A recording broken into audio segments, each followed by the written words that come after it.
नमस्कार, स्वागत है आप सभी का एनडीए 3.0 सशक्त और समर्थ भारत इस खास कार्यक्रम में आप सभी का स्वागत है। आज का दिन इतिहास में दर्ज होने जा रहा है। किसी गठबंधन को लगातार तीसरी बार जनादेश मिला है। आज दुनिया के सबसे बड़े लोकतंत्र का प्रतिनिधित्व करने की जिम्मेदारी एक बार फिर से प्रधानमंत्री मोदी के नेतृत्व में एनडीए की सरकार को मिली है और अगले 1 घंटे के स्पेशल प्रोग्राम में हम चर्चा करेंगे उन नीतियों और सुधारों की जो देश को और सशक्त और समर्थ बनाएंगे। मैं हूं जमीश, मेरे साथ है मेरे सहयोगी निखिल सिंह। शुक्रिया अजय। नमस्कार दर्शकों, और एक नई शुरुआत होने जा रही है आज शाम 7:15 बजे से। बेहद महत्वपूर्ण है आज का दिन, क्योंकि आज इतिहास बनने जा रहा है। और जैसा कि अजय ने कहा और आपको याद होगा कि प्रधानमंत्री ने कन्याकुमारी में अपनी साधना के बाद पीएम ने अपने लेख में कहा था कि भारत को विकसित भारत बनाने के लिए हमें श्रेष्ठता का मूल भाव बनाना होगा, चारों दिशाओं में तेजी से काम करना होगा, हमें हर पल इस पर गर्व होना चाहिए कि ईश्वर ने हमें भारत की सेवा और इसकी शिखर यात्रा में हमारी भूमिका निभाने के लिए चुना है। और आज शाम 7:15 बजे एक बार फिर से संकल्पों की सिद्धि के लिए होगी नए सरकार का शपथ ग्रहण समारोह। तो चर्चा शुरू करने से पहले आइए देखते हैं क्या है इस समय की हेडलाइंस।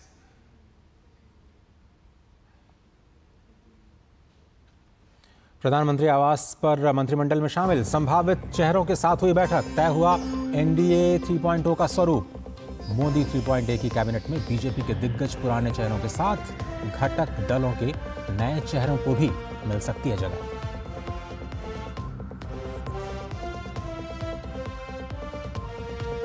प्रधानमंत्री पद के लिए मनोनीत नरेंद्र मोदी ने राजघाट पर महात्मा गांधी को दी श्रद्धांजलि। पूर्व प्रधानमंत्री अटल बिहारी वाजपेयी के लिए श्रद्धा सुमन अर्पित। नेशनल वॉर मेमोरियल में शहीदों के शौर्य को भी किया नमन।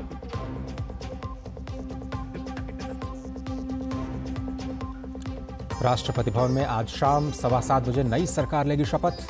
पड़ोसी देशों और हिंद महासागर क्षेत्र के कई नेता होंगे विशिष्ट अतिथि। मल्लिकार्जुन खड़गे भी होंगे शामिल।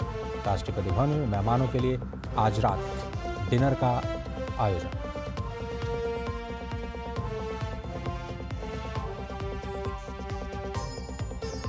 राजकीय सम्मान के साथ हुआ रामोजी राव का अंतिम संस्कार। भारतीय मीडिया जगत के दिग्गज के अंतिम दर्शन के लिए हैदराबाद में बड़ी संख्या में जुटे लोग।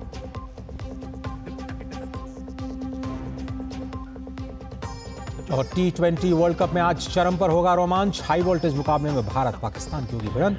दिन के पहले मैच में वेस्टइंडीज ने युगांडा को 134 रनों से मात दी।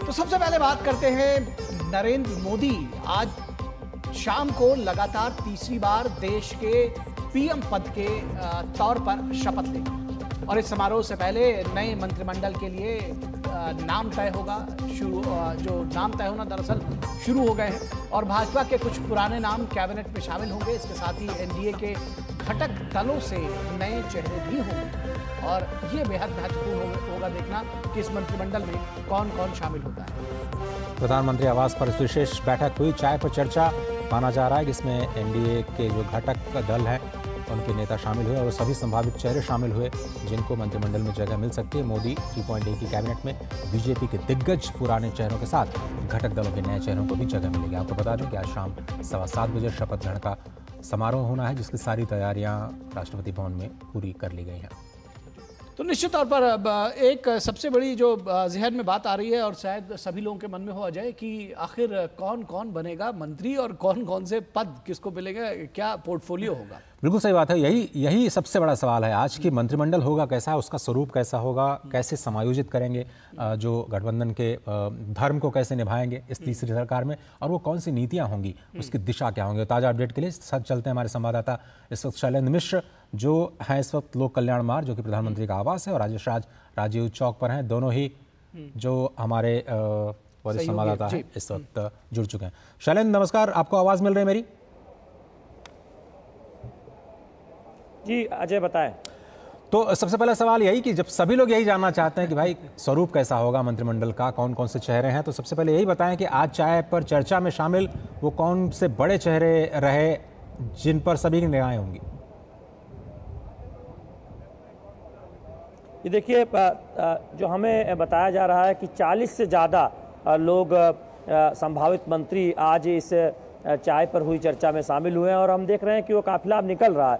प्रधानमंत्री आवास से एक एक करके गाड़ियाँ निकल रही है, यानी ये 11:30 बजे से जो बैठक चल रही थी वो अब खत्म हो रही। तो तकरीबन 1.5 घंटे चाय पर मुलाकात हुई है प्रधानमंत्री नरेंद्र मोदी की अपने संभावित मंत्रिमंडल के सदस्यों से। राजनाथ सिंह, अमित शाह, नितिन गडकरी, निर्मला सीतारमण, धर्मेंद्र प्रधान, जीतन राम मांझी, रामनाथ ठाकुर, चिराग पासवान, HD कुमारस्वामी, अर्जुन राम मेघवाल, ज्योतिरादित्य सिंधिया, प्रताप राव जाधव, रक्षा खड़से, जितेंद्र सिंह, किरण रिजिजू, राव इंद्रजीत सिंह, शांतनु ठाकुर, मनसुख मांडविया, अश्विनी वैष्णव, सब बड़े नाम हैं। आप जानते हैं अश्विनी वैष्णव रेल मंत्री का पद संभाल रहे थे। बंदी संजय तेलंगाना में बीजेपी को मजबूत करने में बड़ा योगदान, प्रदेश अध्यक्ष रहे, इससे पहले अब राष्ट्रीय संगठन टीम में आ गए थे, जीत कर आए हैं। जी किशन रेड्डी पहले भी मंत्री, वो तेलंगाना से आते हैं, वो इस प्रधानमंत्री नरेंद्र मोदी के आवास पर चाय पर चर्चा में शामिल हुए। हरदीप सिंह पुरी केंद्रीय मंत्री, कई विभागों को संभाल रहे थे, चाय पर चर्चा पर बुलाए गए। BL वर्मा सहकारिता राज्य मंत्री, वो आज चाय पर चर्चा पर बुलाए गए। शिवराज सिंह चौहान, बड़ी चर्चा थी कि विदिशा से बड़े वोटों से जीत कर आए हैं। महाराष्ट्र के, माफ़ कीजिए, मध्य प्रदेश के पूर्व मुख्यमंत्री हैं, लंबे समय तक मुख्यमंत्री रहे, बड़ा अनुभव रहा, संगठन में भी बहुत बड़ा अनुभव रहा। वो यहाँ पर प्रधानमंत्री आवास पर चाय के लिए बुलाए गए थे। सर्बानंद सोनोवाल, उत्तर पूर्व के बड़े चेहरे, हम सब जानते हैं, केंद्र में मंत्री भी रहे, वो बुलाए गए। अन्नपूर्णा देवी झारखंड से आती हैं, वो यहाँ पर बुलाई गई। हर्ष मल्होत्रा दिल्ली के सांसद हैं, बुलाए गए। अनुप्रिया पटेल मिर्जापुर से, जहाँ से आप आते हैं, वहाँ की सांसद है, अपना दल की प्रमुख हैं, वो बुलाई गई। अजय टम्टा उत्तराखंड से आते हैं। सावित्री ठाकुर, राम मोहन नायडू TDP से आते हैं। चंद्रशेखर पेम्मासानी, ये भी TDP के सांसद हैं, मंत्री बनेंगे शायद। तो इस तरह के तमाम नाम हैं। हमने संभावित नामों की बात कर दी, हो सकता है कि उसमें कुछ 1-2 नाम और हो जिन्हें मैं देख नहीं पाया हूं, या वो चाय पर बुलाई गई चर्चा में शामिल हुए। तो तमाम वो पुराने दिग्गज चेहरे, उनके नाम इस लिस्ट में दिखते हैं। भूपेंद्र यादव का नाम नहीं है, तो हो सकता है कि वो संगठन में उनको एक बड़ी जिम्मेदारी बीजेपी देने जा रही हो। एक और 2 मंत्री हैं जिनके नाम नहीं है। तमाम मंत्री हार भी गए हैं उत्तर प्रदेश से और बिहार से, तो स्वाभाविक तौर पर उनके नाम तो हम इस लिस्ट में देख नहीं रहे हैं। जी अजय, हमारे साथ राजेश राज भी जुड़े हुए हैं। राजेश राज के पास चलेंगे। राजेश राज, आपसे समझना जानना चाहेंगे कि ये आप हमें सुन पा रहे हैं राजेश? जी राजेश, जो क्षेत्रीय और जातीय समीकरण है, कई बार वो साधने की कोशिश होती है और कई बार वो दिखाया भी जाता है, बताया भी जाता है।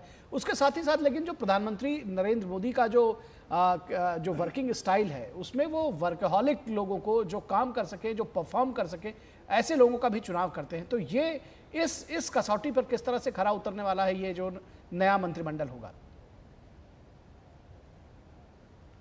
देखिए, प्रधानमंत्री नरेंद्र मोदी हमेशा से निखिल ये कहते रहे हैं कि आप अगर 8 घंटे काम करोगे तो मैं 18 घंटे काम करूंगा। और यह दिखाता है कि प्रधानमंत्री नरेंद्र मोदी एक उम्र के पड़ाव पर जाकर भी, हमने कई बार देखा कि वो अमेरिका से रात में 2 बजे आते हैं और सुबह 8 बजे बिहार के लिए चुनाव प्रचार के लिए वो निकल पड़ते हैं, देश के अन्य हिस्सों में चुनाव प्रचार के लिए निकल पड़ते हैं। तो निश्चित तौर पर जब देश का मुखिया काम करने के लिए अपनी तत्परता दिखाए तो उनकी हर हाल में ये कोशिश होगी कि उनके जो मंत्रिपरिषद के साथी हैं वो भी उनके साथ कदम से कदम मिलाकर चलाएं।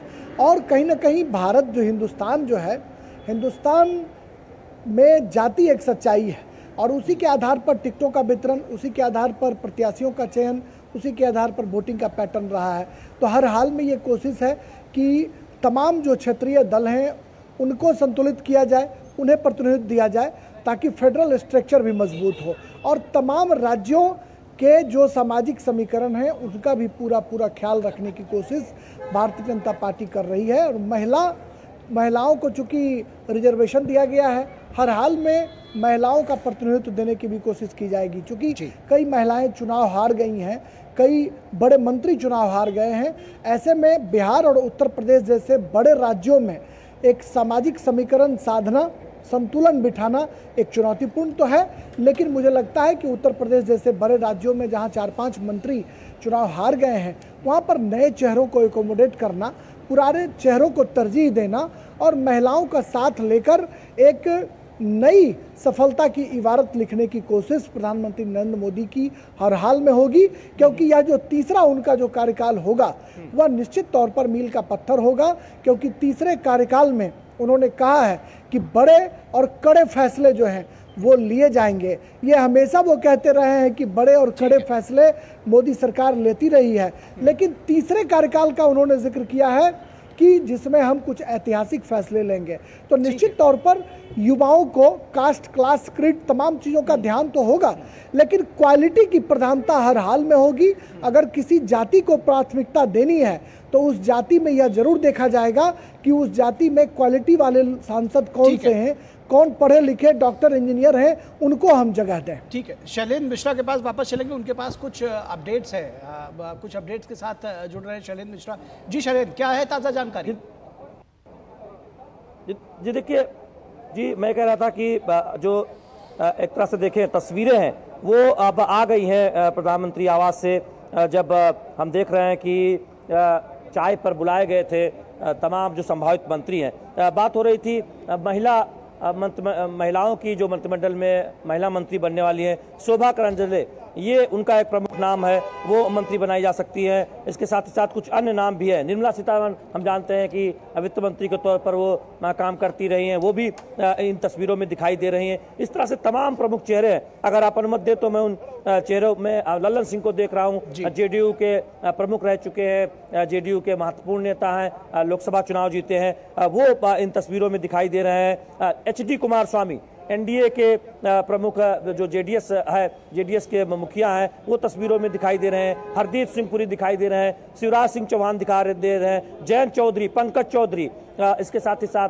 आरपीआई से रामदास अठावले जिनका हम बात करें, गिरिराज सिंह भी दिखाई दे रहे हैं। इसके साथ ही साथ हम देख रहे हैं तस्वीरों में जो चर्चा हो रही थी कि अभी तक अंदर है कि नहीं, वो बहुत स्पष्ट नहीं हो पा रहा था। ज्योतिरादित्य सिंधिया, प्रहलाद जोशी, वो तस्वीरों में दिखाई दे रहे हैं। तो निश्चित तौर पर ये संभावित नाम है। और जो मैं देख पा रहा हूँ कि शायद भूपेंद्र यादव भी तस्वीर में है, तो यानी भूपेंद्र यादव जिनके बारे में चर्चा हो रही थी कि वो अभी आए हैं कि नहीं आए हैं, वो अभी इन तस्वीरों में दिखाई दे रहे हैं। तो इस तरह से बहुत अब स्पष्ट हो गया है कि कौन संभावित मंत्री बनने जा रहा है। हरदीप सिंह पुरी मैंने बताया ही, इसके साथ ही साथ वीरेंद्र सिंह जो सामाजिक अधिकारिता न्याय मंत्री रहे 2019 से 24 तक, वो भी इन तस्वीरों में दिखाई दे। श्रीपद नाइक गोवा से आते हैं, उन्होंने ट्वीट करे बताया भी है कि उनको आमंत्रित मिला था प्रधानमंत्री आवास आने का, और वो इन तस्वीरों में भी दिखाई दे रहे हैं। जितेंद्र प्रसाद, अनुप्रिया पटेल, हमको उत्तर प्रदेश ये नाम आप पहले बता चुके हैं, मंत्री है उत्तर प्रदेश के। शैलेंद्र, आप और अपडेट्स इकट्ठा करें, हम आपके पास वापस लौटेंगे। फिलहाल शुक्रिया आपका, आप हमारे साथ बने रहिएगा, आपके साथ और अपडेट्स के साथ लौटेंगे। लेकिन बेहद महत्वपूर्ण है अजय, ये कई इतिहास, कई तरह की और ये तस्वीरें जिसका जिक्र शैलेंद्र कर रहे थे जी, बहुत ही महत्वपूर्ण। एक बार फिर से अपने नए कैबिनेट को संबोधित करते हुए संबोधन भी दिया है, लोगों से बातचीत भी की है। बिल्कुल। अब मुझे लगता है कि उसी बात को दोहराते हुए कि कैसे जो नीतियां हैं उनको तेजी के साथ बिना कोई समय गवाए कैसे लागू करना है, क्योंकि जिम्मेदारी और ज़्यादा बढ़ गई है जी। और गठबंधन को साथ में लेकर के, सभी को साथ में लेकर के जो संकल्प देश के सामने रखे गए हैं, एक तरह से प्लान ऑफ एक्शन क्या होगा, किस तरह से रोड मैप क्या होगा, इन सब विषयों पर ऐसी उम्मीद जताई जा रही है कि चर्चा हुई होगी। और आप ये देख सकते हैं कि बीजेपी के तमाम वरिष्ठ नेता, दिग्गज नेता भी हैं उसमें, और तमाम नए चेहरे भी देखे जा सकते हैं। संभावित चेहरों के तौर पर ये माना जा रहा है कि ये जिन लोगों को चाय पर बुलाया गया चर्चा के लिए अजय, वो मंत्रिमंडल में शामिल होंगे। जाहिर तौर पर तभी उनसे चर्चा हुई है।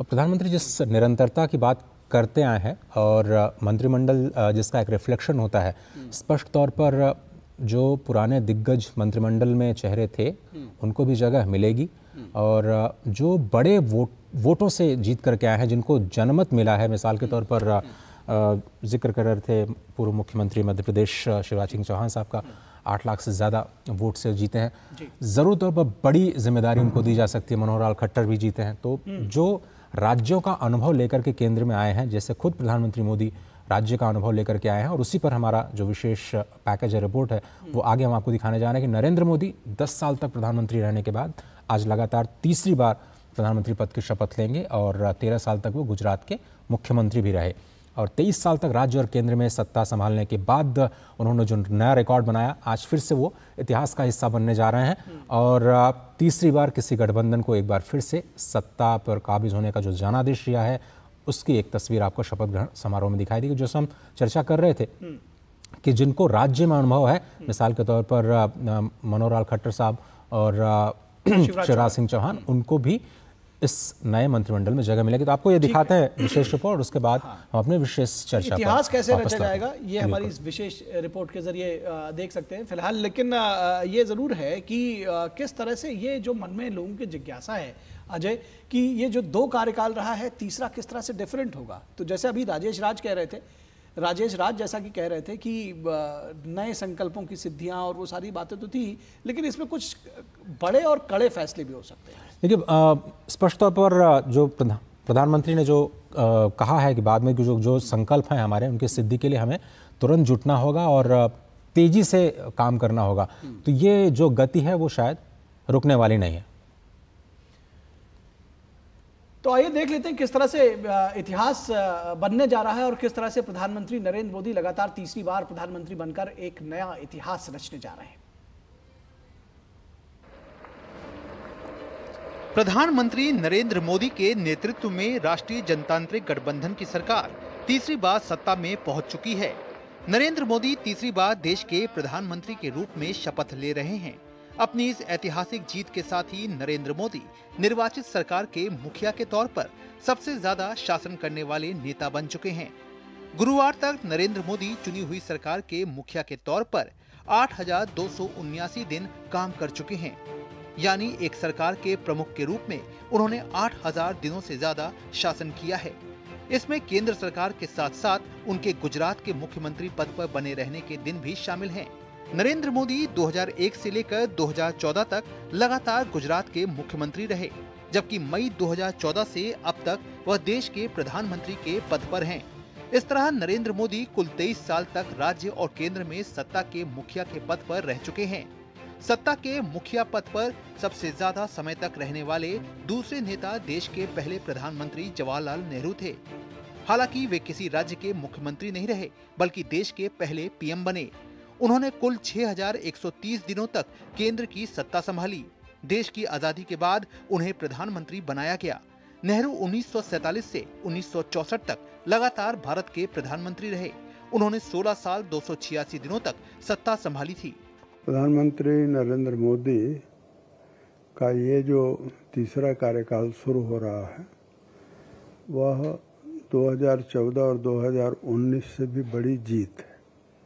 और इस मायने में हम जरूर याद कर सकते हैं जवाहरलाल नेहरू को, लेकिन जवाहरलाल नेहरू से कोई तुलना नहीं है।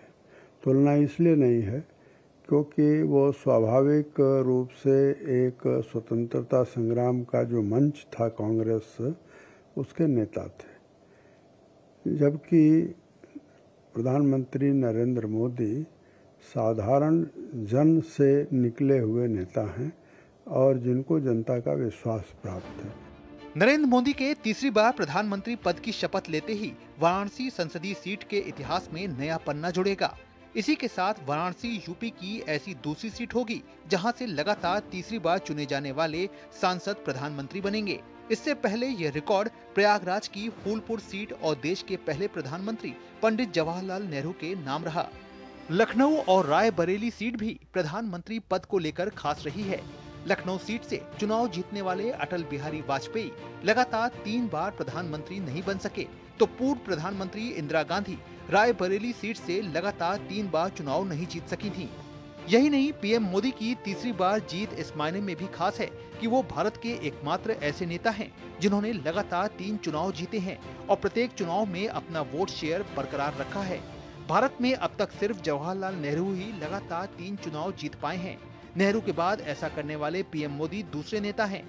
बात अगर वोट प्रतिशत की करें तो जवाहरलाल नेहरू को 1952, 1957 और 1962 के आम चुनावों में 45%, 47.8% और 44.7% वोट मिले। वहीं नरेंद्र मोदी के नेतृत्व वाले एनडीए को 2014, 2019 और 2024 के आम चुनावों में 38.5%, 44.9% और 43.82% वोट मिले। नेहरू के लिए वोट प्रतिशत 1952 में हुए पहले आम चुनाव की तुलना में 1957 में हुए दूसरे आम चुनाव में बढ़ा, लेकिन 1962 आते आते नेहरू की लोकप्रियता में कमी आई, जो 1962 में हुए तीसरे आम चुनाव के नतीजे में परिलक्षित भी हुआ।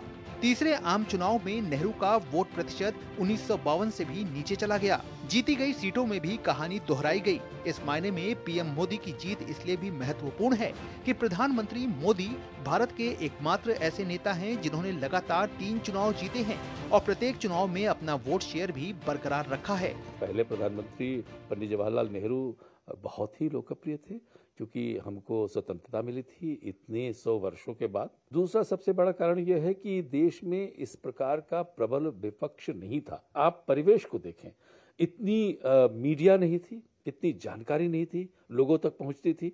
आज के युग में सब कुछ सबके सामने है और प्रधानमंत्री नरेंद्र मोदी की लोकप्रियता में कमी नहीं आ रही है। इस समय प्रधानमंत्री नरेंद्र मोदी की जो लोकप्रियता है वो बिल्कुल आसमान छू रही है। 1984 के आम चुनाव में प्रधानमंत्री इंदिरा गांधी की हत्या के बाद उपजे सहानुभूति लहर पर सवार राजीव गांधी ने 49.1% वोट शेयर के साथ 541 सीट पर हुए चुनाव में अब तक की सर्वाधिक 414 सीट जीतने में सफलता हासिल की थी। इसके विपरीत नरेंद्र मोदी की अगुवाई में राष्ट्रीय जनतांत्रिक गठबंधन ने 2019 में 45% वोट शेयर के साथ 352 सीटें जीती थीं। इसमें भारतीय जनता पार्टी ने अकेले 303 सीट जीतने में सफलता हासिल की थी। राजीव गांधी की इस जीत और पीएम मोदी की जीत में मूलभूत अंतर इस बात से समझा जा सकता है कि राजीव गांधी की जीत इंदिरा गांधी की हत्या से उपजे सहानुभूति का नतीजा थी, जबकि पीएम मोदी की जीत उनके शासन और पार्टी की घोषणा पत्र पर जनता का विश्वास था। Bureau report, DD news. आज का दिन बेहद महत्वपूर्ण रहने जा रहा है और जैसा कि अभी हमारे संवाददाताओं ने कुछ तस्वीरें भी दिखाई थी और बताया भी कि किस तरह से चाय पर चर्चा हुई और जो नए जिसको कहना चाहिए कि संभावित मंत्रिमंडल जिसकी बात कही जा रही है, वो आप देख सकते हैं कि ये जो तस्वीरें हैं ये अपने आप में बहुत कुछ बयां भी करती हैं कि आखिर कौन लोग शामिल हो सकते हैं और पुराने और नयों का समावेश कहा जाए या ये कहें कि युवा और अनुभव का समावेश अजय तो गलत नहीं होगा। बिल्कुल सही कहा आपने। और स्थिरता सबसे बड़ा सेंट्रल पॉइंट होने जा रहा है इस सरकार का। वही चेहरे जो हमने देखे हैं आर्थिक नीतियों को आगे बढ़ाते हुए, जो देश की राजनीतिक इच्छा शक्ति है, चाहे वो विदेश नीति के मोर्चे पर हो या फिर देश में विकास को और समावेशी बनाने के लिए हो, उन सभी नीतियों को और तेज़ी से आगे ले जाने के साथ ही जो राज्यों का अनुभव है, क्योंकि विकास केवल केंद्र में नहीं बल्कि राज्य सरकारें इस विकास की एक अहम धुरी हैं और उनको मजबूत करना और वहाँ से अनुभव लेकर के आना, मुझे लगता है कि जो मंत्रिमंडल आज देश के सामने होगा उसमें अनुभव और युवा शक्ति के साथ साथ जो तेज़ी आने वाली है, जिसका जिक्र बार बार वो कर रहे हैं प्रधानमंत्री मोदी, कि भले ही जनादेश में संख्या में आपको थोड़ी सी कमी दिखाई दी हो समर्थन के, लेकिन इस गति में कमी नहीं आने वाली है जो देश के विकास के लिए ज़रूरी है। क्योंकि जो चुनौतियां हैं पूरी दुनिया जो इस वक्त झेल रही है, देश के अमृतकाल को देखते हुए ये जो अगले 5 साल हैं वो सबसे अहम पड़ाव साबित होने जा रहे हैं और इसीलिए हम निरंतरता के साथ साथ कुछ नवाचार भी देखेंगे, जिसको आप इनोवेशन कहते हैं। हम लोग बार बार इकोनॉमी में इनोवेशन शब्द का इस्तेमाल करते हैं कि समस्याओं के समाधान के लिए वो कौन से आइडियाज़ हैं जिन पर आपको काम करने की ज़रूरत है, जो आपको जल्दी नतीजे दे सकते हैं।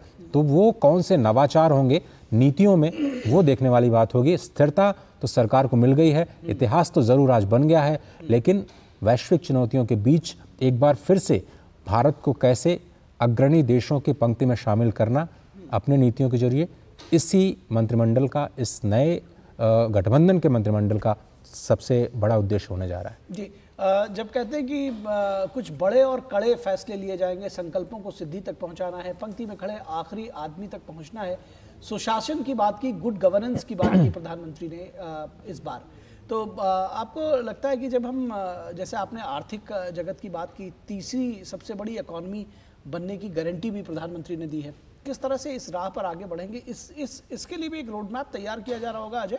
और रोड मैप की बात जहाँ तक है निखिल, मुझे लगता है कि बहुत सारे मिनिस्ट्रीज़ को जिसमें कि तय हो चुका है, जिसमें बजट में संकेत हमें मिले थे, उसमें 100 डेज़ का जो एजेंडा है उस पर काम पहले ही शुरू हो चुका है। मिसाल के तौर आप रेलवेज़ में देखेंगे तो क्या किया जाना अगले 100 दिनों में, उसकी रूपरेखा तय हो गई है। वित्त मंत्रालय में जैसा कि आपको पता है कि बजट आना ही है, जुलाई के पहले या दूसरे हफ्ते में बजट को रखा जा सकता है। अंतरिम बजट हमारे सामने है।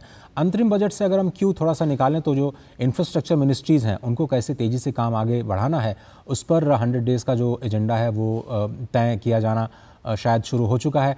सेमीकंडक्टर और इलेक्ट्रॉनिक्स में मुझे लगता है कि काम शुरू हो चुका होगा। जिस तरह से हम शोध और नवाचार पर फोकस करने जा रहे हैं, जिसमें 1 लाख करोड़ रुपए के फंड की बात कही गई थी इंटरिम बजट में, ऐसा लगता है कि जो एजुकेशन सेक्टर है वो बड़े रिफॉर्म्स की तरफ आपको आगे आता हुआ दिखाई देगा, क्योंकि स्किल्स और जो रोजगार है वो बड़ी प्राथमिकताओं में शामिल हो सकता है। जी,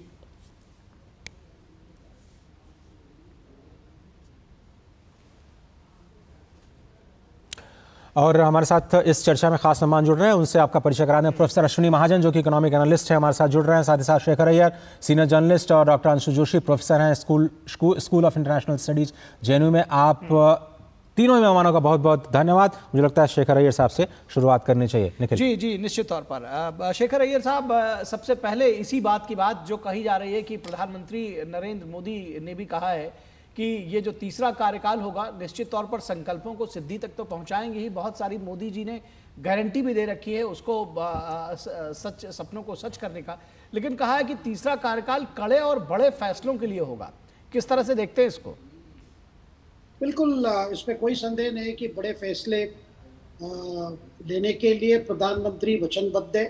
लगातार हमने देखा, चुनाव से पहले भी, चुनाव के बाद भी 100 दिन में कई बड़े फैसले लेनी है और 125 दिन की भी बात हो रही। तो मुझे लगता है कि ये जो संख्या को लेकर जो पहले जो आशंकाएं थी कि सरकार के पास उतनी नंबर्स नहीं है, लेकिन मुझे नहीं लगता नंबर्स की वजह से कोई बड़े फैसले रुके जाएंगे, क्योंकि प्रधानमंत्री के सामने जो लक्ष्य है विकसित भारत, उसका टाइम शेड्यूल भी है।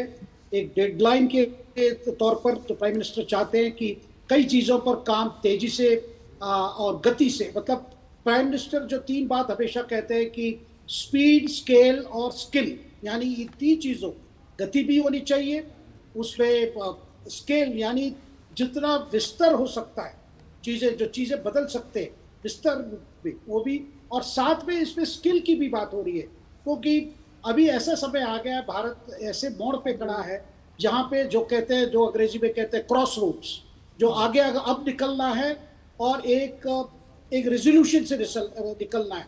और सबसे अगर अच्छी बात है, 2 बड़े जो साथी हैं इस सरकार में, मतलब इस गठबंधन में, TDP के जो मुखिया है चंद्रबाबू नायडू और JDU के नेता और बिहार के मुख्यमंत्री नीतीश कुमार, दोनों एक प्रकार से प्रो चेंजेस के हैं, प्रो रिफॉर्मिस्ट हैं।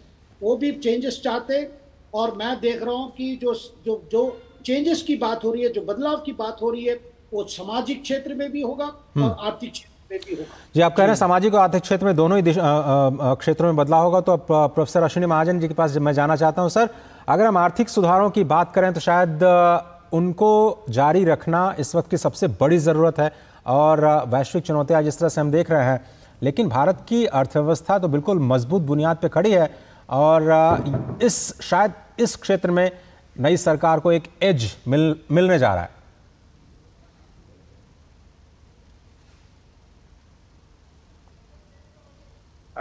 अजय जी, जो पिछले 10 सालों में विकास की गति आई है, जिस प्रकार से रेवेन्यूज बढ़े हैं, जिस प्रकार से कैपिटल एक्सपेंडिचर बढ़ा है, जिस प्रकार से GDP ग्रोथ ने दोबारा से एक उड़ान भरी है, खासतौर पर कोरोना के बाद, जिस प्रकार से इंफ्रास्ट्रक्चर का बड़ा निर्माण हो रहा है, जिस प्रकार से गरीबी से 27 करोड़ लोगों को कुछ ही सालों में बाहर लाया गया है, जिस प्रकार से आम जन की जो स्टैंडर्ड ऑफ लिविंग है, ईज ऑफ लिविंग है, उसमें बहुत बड़ा सुधार आया है। आज भारत तैयार है एक अगली उड़ान के लिए, और वो अगली उड़ान जो है उसका गंतव्य 2047 है, जिसमें भारत को विकसित राष्ट्र बनना है। उसके लिए जो जरूरी है कि भारत आत्मनिर्भर बने पूरी तरह से, उसके लिए जरूरी है कि हमारा इंफ्रास्ट्रक्चर का निर्माण हो, उसके लिए जरूरी है कि हमारे लोग जो गरीबी की रेखा से नीचे हैं अभी भी थोड़े बहुत, उनको भी बाहर लाया जाए, उनकी ईज ऑफ लिविंग बेहतर की जाए, लोगों की कार्यक्षमता में सुधार किया जाए। इन सब के लिए पूरी तैयारी है, यानी उसमें किसी भी प्रकार का ना तो संसाधनों का अभाव है और ना ही इच्छा शक्ति का। ऐसे में अगर ये जो 5 साल हैं, इसमें यदि हम देख पाते हैं, तो यदि जो लोग प्रश्न उठा रहे थे कि ये कोलिशन पॉलिटिक्स है, इसमें हम लोग कड़े फैसले नहीं ले पाएंगे, मुझे लगता है कि वर्तमान सरकार में जो 2 बड़े सहयोगी दल हैं, वो जहाँ तक करप्शन का सवाल है उनका भी जीरो टॉलरेंस है, जहाँ तक विकास का सवाल है उनकी प्रतिबद्धता है। जिस प्रकार से वो भारत को एक उन्नति के शिखर पर लेकर के जाना चाहते हैं प्रधानमंत्री, उनका उसके लिए भी उनको एक पूरा साथ मिलेगा। ऐसे में मुझे लगता है जो कड़े और बड़े फैसले लेने की बात आ रही है, वो स्वाभाविक तौर पर देश को और आगे ले जाने की बात है। यानी कड़े फैसलों में कोई ऐसा फैसला नहीं है कि जिसमें हम लोगों ने कोई बहुत बड़ा बदलाव लाना है। इट इज़ ए कंटिन्यूशन में हम जिस प्रकार से पिछले सालों में देश को विकास मिला है, और साथ खास तौर पर जो इंडिपेंडेंट फॉरेन पॉलिसी है, उसका एक बहुत बड़ा रोल रहा है भारत के विकास में, क्योंकि पूरी दुनिया के मुल्क जो हैं आज त्राही त्राही कर रहे हैं इन्फ्लेशन से, लेकिन हम इन्फ्लेशन के जो मुद्रास्फीति के स्तर को उनसे कहीं कम लेवल पर रखने में सफल हुए हैं। और जो कुल मिलाकर के जीडीपी नंबर्स हैं या जो बैलेंस ऑफ पेमेंट का आंकड़ा है, उसमें भी हमने एक बड़ा सुधार पाया है।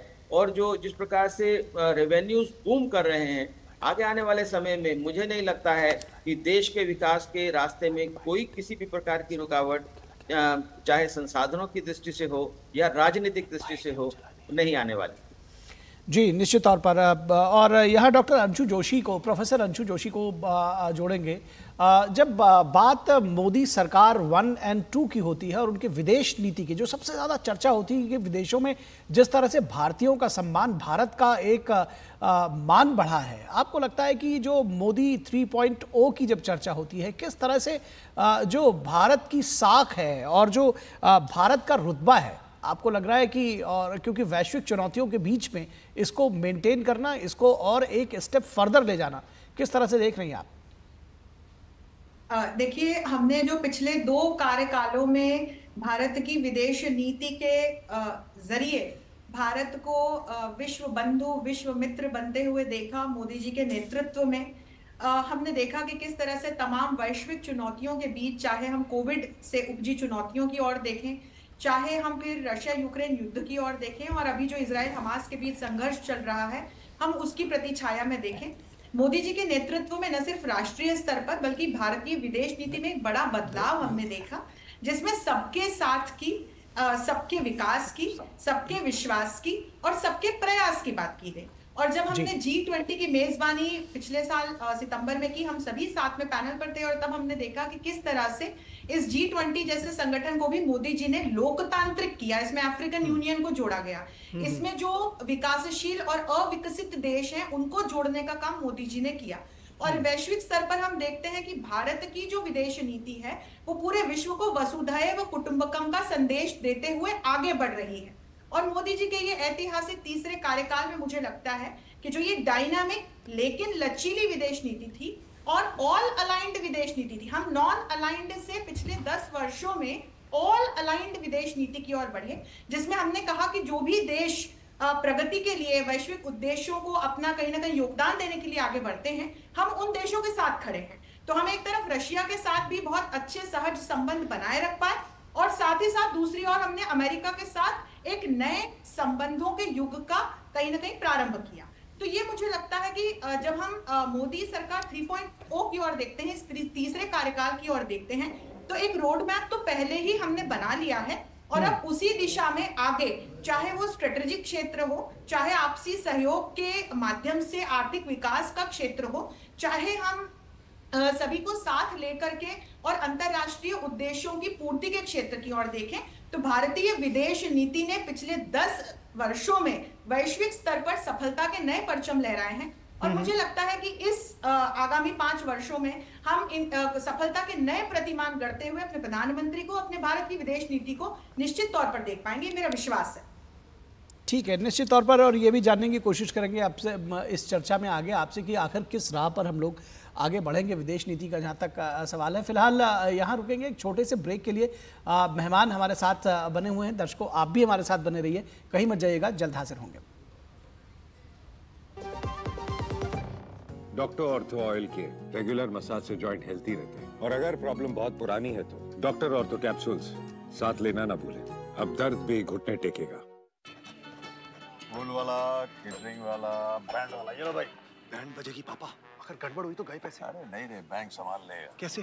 मैंने पॉजिटिव पे सिस्टम पे रजिस्टर किया है। बैंक को चेक्स और बेनिफिशियरीज की जानकारी दे दी है।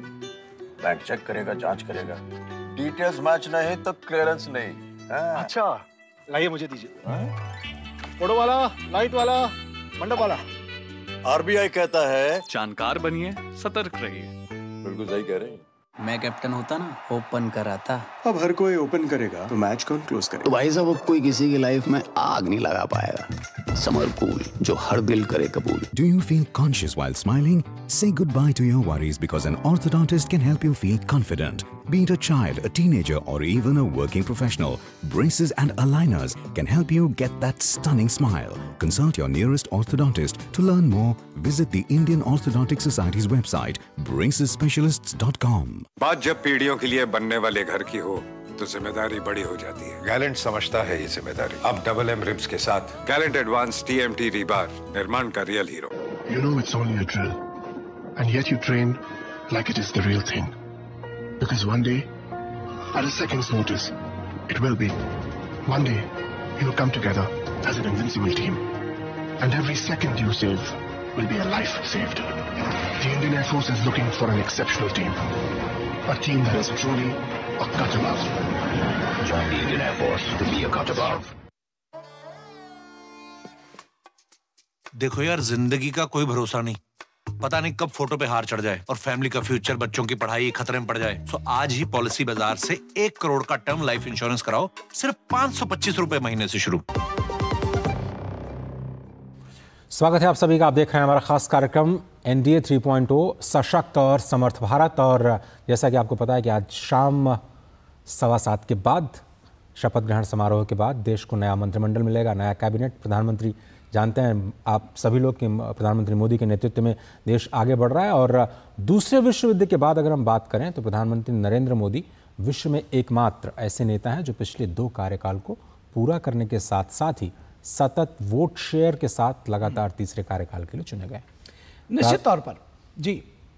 और जी, मैं कह रहा हूं कि जब विश्व नेताओं से जब इनका कंपैरिजन करेंगे तो वो एक और तस्वीर नहीं उभरेगी। बिल्कुल। वो कौन कौन से नेता हैं थोड़ा सा बता दें जिससे अब शायद कंपैरिजन शुरू हो जाए। जी बिल्कुल। और अमेरिकी राष्ट्रपति बराक ओबामा, कनाडा के प्रधानमंत्री जस्टिन ट्रूडो, जापान के प्रधानमंत्री रह चुके शिंजो आबे, ब्रिटिश प्रधानमंत्री टोनी ब्लेयर जैसे कई नेता कई बार चुनाव तो जीते हैं, लेकिन किसी के वोट शेयर में गिरावट दर्ज की गई तो कोई अपना कार्यकाल पूरा नहीं कर सका। तो इस लिहाज से प्रधानमंत्री मोदी एक नया इतिहास रच रहे हैं।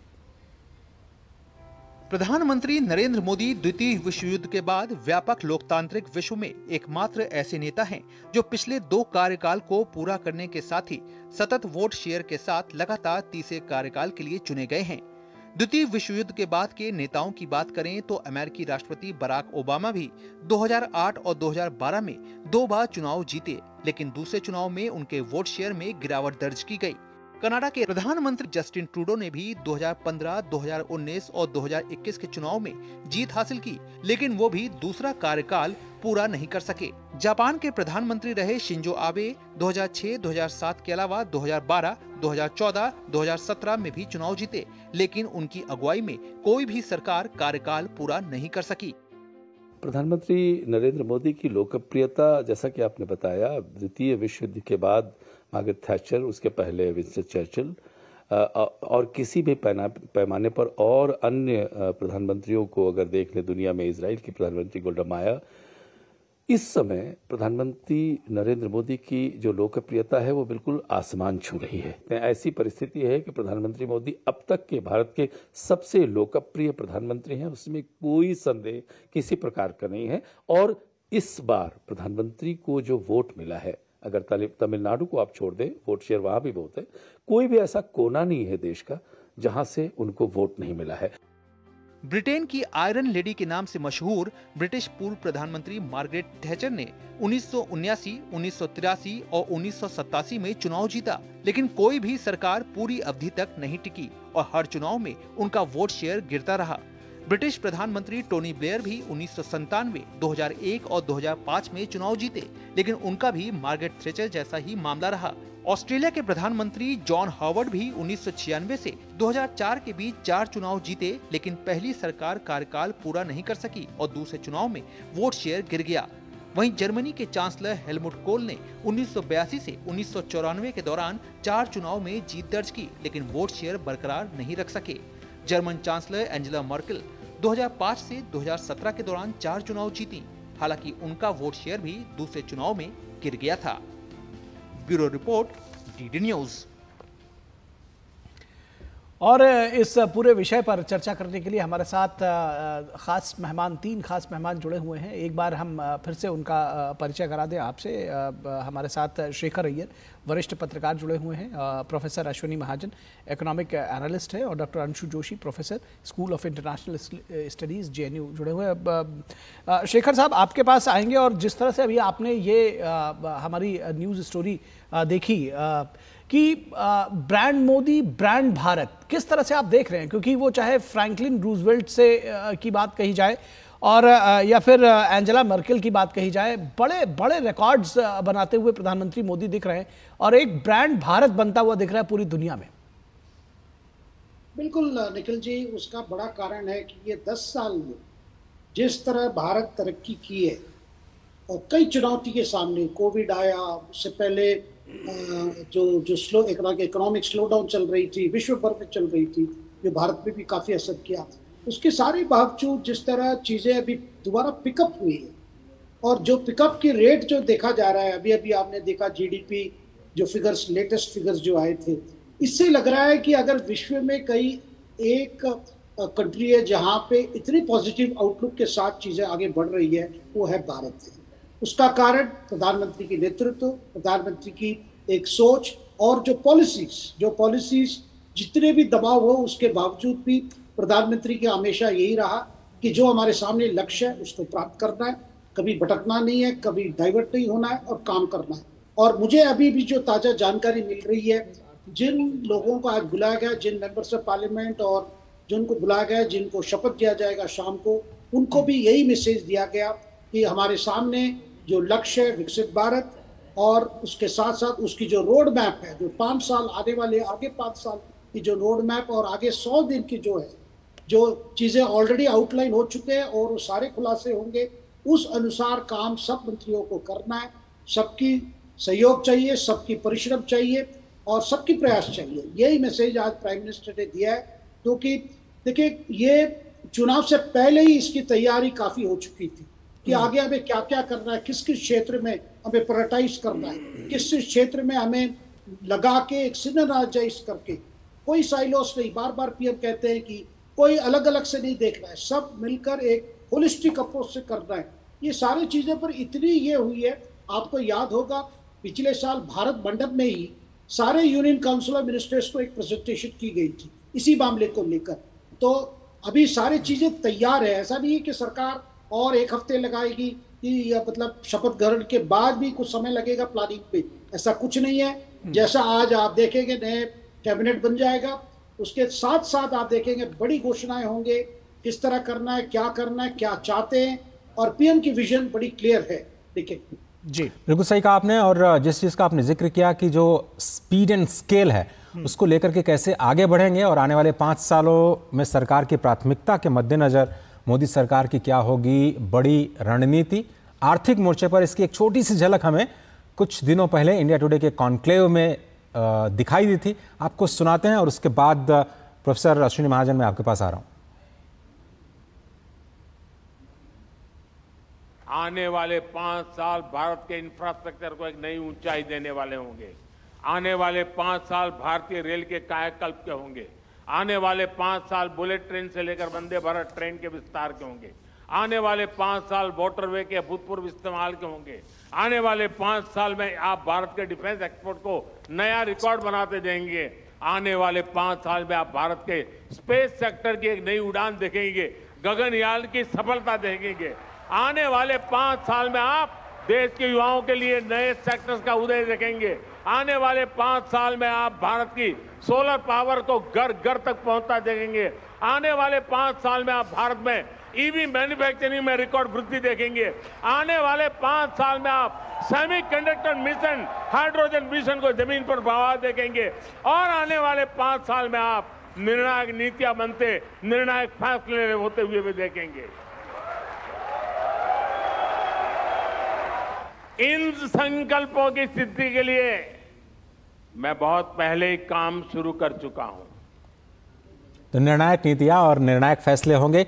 और प्रधानमंत्री ने कहा कि जो निर्भरता है, यानी जो आत्मनिर्भर भारत है, चाहे वो पीएलआई योजना के जरिए हो या फिर आर्थिक सुधारों को कैपेक्स के जरिए बढ़ाने की बात हो, बजट में हम सब कुछ देख चुके हैं। भारत की आर्थिक आत्मनिर्भरता को बढ़ाना और रुपये को मजबूत कराना, ये भी प्राथमिकता में शामिल है। प्रधानमंत्री को सुनते हैं, उसके बाद प्रोफेसर अश्विनी महाजन से इस पर एक राय लेंगे। हमें भारत की आर्थिक आत्मनिर्भरता को बढ़ाना है। हमें कोशिश करनी है कि हमारी इकोनॉमी दुनिया के संकटों से कम प्रभावित हो। आज भारत ग्लोबल जीडीपी ग्रोथ में 15% के साथ ग्लोबल ग्रोथ का इंजन बन रहा है। इन स्थितियों में ये प्रयास होना चाहिए कि हमारा रुपया पूरी दुनिया में ज्यादा एक्सेसिबल भी हो, एक्सेप्टेबल भी हो।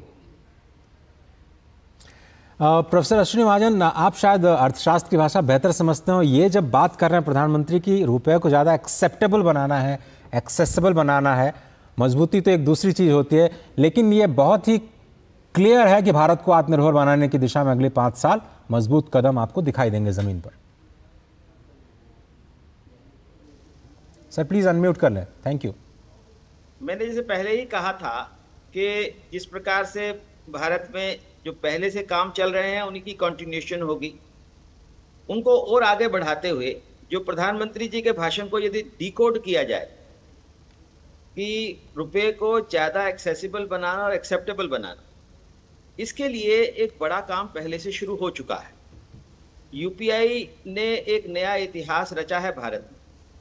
44% अभी तो हो गए दुनिया के जो ट्रांजैक्शंस हैं ऑनलाइन, वो भारत में होते हैं। अब इससे तसल्ली नहीं है हमारी। अब इस यूपीआई को इंटरनेशनलाइज करना है। उसके लिए पहले से ही प्रयास शुरू हो गए हैं। इंटरनेशनल लेवल पर उसको कैसे एक्सेप्टेबल बनाया जाए। हम जानते हैं कि स्विफ्ट एक जो अमेरिका और यूरोप द्वारा जो जिस पर डोमिनेंट है, डोमिनेंस है उनकी, वो उसके कारण वो दुनिया के दूसरे देशों को धमकाते रहते। अब देखते हैं कि कैसे सैंक्शंस लगा देते हैं, किस प्रकार से रूस के सारे फॉरेन एक्सचेंज रिजर्व्स को उन्होंने दबा दिया। ऐसे में दुनिया के दूसरे मुल्क एक अल्टरनेटिव की तलाश में हैं। एक तरफ रूस का एक स्विफ्ट का अल्टरनेटिव है, एक चाइना का है, लेकिन भारत का जो अल्टरनेटिव है वो ज़्यादा सुगम, ज़्यादा बेहतर, ज़्यादा एफिशिएंट है। ऐसे में जब हम रुपए की एक्सेप्टेबिलिटी और उसको एक्सेसिबल बनाने की बात करते हैं, वो उसके माध्यम से होगा। दूसरा, जिस प्रकार से हमने 20 मुल्कों के साथ अभी रुपए में सेटलमेंट करने का तय किया है, वो भी एक बड़ा कदम है। और उसके अलावा जो रुपए को मजबूत करने की बात है, मैं अजय जी यहाँ पर आपको याद दिलाना चाहता हूँ कि एक ज़माना था कि हमारे यहाँ जो करंट अकाउंट डेफिसिट था वो जीडीपी का 2, 3, 4% हो जाता था। जी। और पिछले साल तक, इस यानी 23-24 से पहले 22-23 तक ये 2% आ गया था। और अभी इस साल ये 0.7% आ गया है जीडीपी। और पिछले 3 महीनों में जो लास्ट 3 मंथ्स जो आए 23-24 के जनवरी से मार्च, यह अब डेफिसिट की जगह सरप्लस में कन्वर्ट हो गया। जिस प्रकार से हम अपने फॉरेन एक्सचेंज का मैनेजमेंट कर रहे हैं, जिस प्रकार से हम अपने देश के जो सेवा निर्यातों को बढ़ाने का काम कर रहे हैं, जिस तरह से हमारा जो करंट अकाउंट डेफिसिट की जगह सरप्लस आ रहा है, वो दिन दूर नहीं है कि रुपया भी मजबूत होने लग जाएगा डॉलर के मुकाबले। दुनिया के लोग डॉलर को डंप कर रहे हैं और एक तरफ उनका जो पेमेंट सिस्टम है उसके ऊपर बड़े प्रश्न चिन्ह खड़े हुए हैं और दूसरी तरफ डॉलर की डोमिनेंस भी कम हो रही है। तो ऐसे में जो अंतर्राष्ट्रीय स्तर पर हम केवल एक इंडिपेंडेंट फॉरेन पॉलिसी के तहत केवल रूस और ईरान से तेल नहीं खरीद रहे हैं, केवल हम अपने लेवल पर जो निर्णय लेने हैं वो भी केवल नहीं कर रहे हैं, हम एक नई उड़ान भरने की कोशिश कर रहे हैं जो यूपीआई के माध्यम से होगी। इसके साथ ही साथ बाकी उड़ानें तो चलेंगी, चाहे वो हमारा स्पेस सेक्टर हो या हमारे डिफेंस सेक्टर हो या हम वॉर प्लेन बनाने के जो तरफ आगे बढ़ रहे हैं। जो तमाम आत्मनिर्भर भारत के जो प्रयास हो रहे हैं, जो सेमीकंडक्टर्स और सोलर मिशन है, ऐसे तमाम प्रयासों के साथ भारत दुनिया के एक अग्रणी देशों में खड़ा हो जाएगा और अगले 10-15 सालों में कोई हमें मना नहीं कर सकेगा कि आप विकसित राष्ट्र नहीं बन सकते। ठीक बात है। रुक करेंगे डॉक्टर अंशु जोशी का। डॉक्टर अंशु जोशी, जब हम बात करते हैं सशक्त भारत की, तो सशक्त नारी की भी बात होती है और पिछले 10 वर्षों में इसको लेकर के बड़ा काम हुआ है। आपको लगता है कि ये जो कंटिन्यूटी है आगे भी रहेगी? आप देखिए ना, ढेर सारी, और सबसे बड़ी बात है कि जो योजनाएं रही, चाहे वो नमो ड्रोन दीदी जैसी रही हो, लखपति दीदी की बात रही हो, या फिर जो एक बड़ा परिवर्तन लाने की कोशिश की गई नारी शक्ति वंदन अधिनियम के जरिए बेटी बचाओ बेटी पढ़ाओ जैसी योजनाएं चलाई गई। आपको लगता है कि जो थर्ड टर्म होगा मोदी 3.0 वो किस तरह से इस राह को और आगे प्रशस्त करेगा? देखिए, हम जब वैश्विक राजनीति में भी देखते हैं तो वहां पर भी महिला सशक्तिकरण एक बड़ा उद्देश्य है। स्त्रियों को राजनीतिक, सामाजिक और व्यक्तिगत अधिकार मिले, इसके लिए वैश्विक स्तर पर हमने देखा, विशेषकर पश्चिम में, किस तरह से महिलाओं ने आंदोलन भी चलाए। लेकिन पिछले 10 सालों में हमने देखा कि अपने भारत में किस तरह से न सिर्फ स्त्री को सशक्त करने के लिए वास्तविक रूप से प्रयास हुए, योजनाएं चलाई गई, कई योजनाएं हैं, एक लंबी फेहरिस्त है। लेकिन हमने पिछली बार के मोदी जी के शासनकाल में देखा कि उन्होंने एक बड़ी अच्छी बात बोली कि बात सिर्फ स्त्री सशक्तिकरण की नहीं होनी चाहिए, विमेन लेड डेवलपमेंट की होनी चाहिए, यानी कि नेतृत्व की भूमिकाओं में मातृशक्ति को स्थान मिले। और इसी के लिए हमने देखा कि किस तरह से नारी शक्ति वंदन अधिनियम जो है वो एक ऐतिहासिक बदलाव हम अपने भारत की राजनीति में देख सकते हैं, जिसके तहत अब महिलाओं को नेतृत्व की भूमिका में, विशेषकर जब हम लीडरशिप रोल्स संसद में देखते हैं तो वहां पर उनको किस प्रकार से एक आरक्षण की बात अब हम अपने सामने देखते हैं। और वैश्विक स्तर पर जब हम ये विमेन लीडरशिप का प्रतिशत देखते हैं तो ये लगभग 25% के करीब हमें दिखाई पड़ता है। भारत में अभी तक ये 15% था, लेकिन अब नारी शक्ति वंदन अधिनियम लागू होने के बाद हम देखिए 33% तो हमारा एक मिनिमम हो जाएगा। उसके बाद और जो हम महिलाओं को नेतृत्व की भूमिका देते हैं वो और एक एडिशनल इसमें जुड़ जाएगा।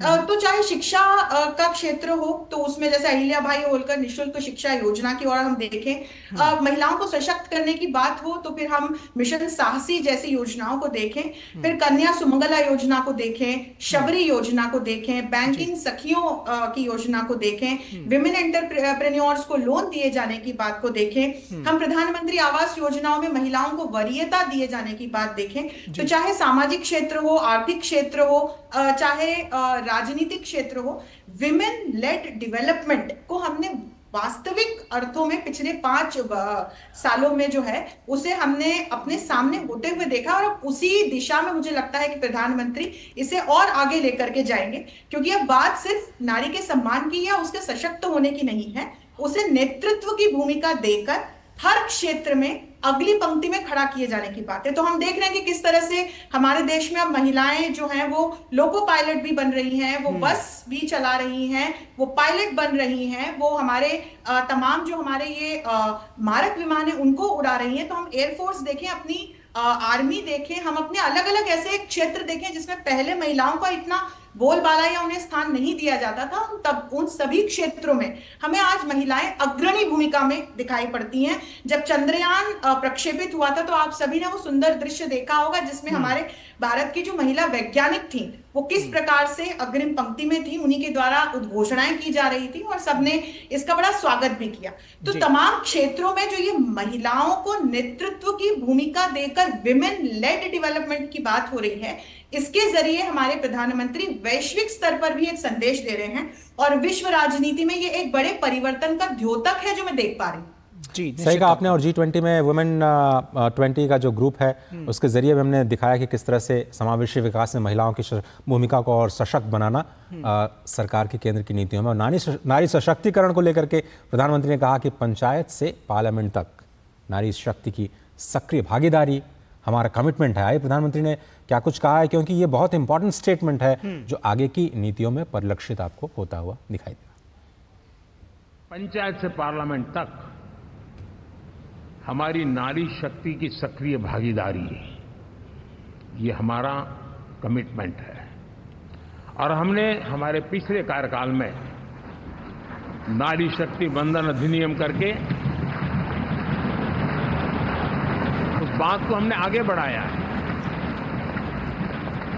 और वो दिन दूर नहीं होगा जब हमारे सदन में बहुत बड़ी तादाद में हमारी माताएं बहनें देश का नेतृत्व करती हुई दिखाई देगी।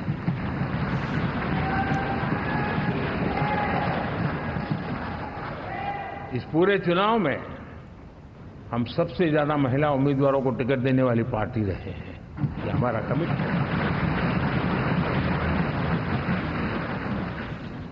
हमारी महिला सांसदों को जो आशीर्वाद देश की जनता ने दिया है, मैं इसके लिए विशेष रूप से उनका आभार व्यक्त करता हूं। और साथियों, आपने देखा होगा G20 समिट में दुनिया के सामने एक विषय लेकर के हम बड़े आग्रह से गए हैं और वो है empowerment of women, development of women. इन सारी बातों को तो हम परिचित हैं। हमने एक नया सिद्ध किया है और हम G20 समिट से भी इसको आगे बढ़ा रहे हैं, women lead development.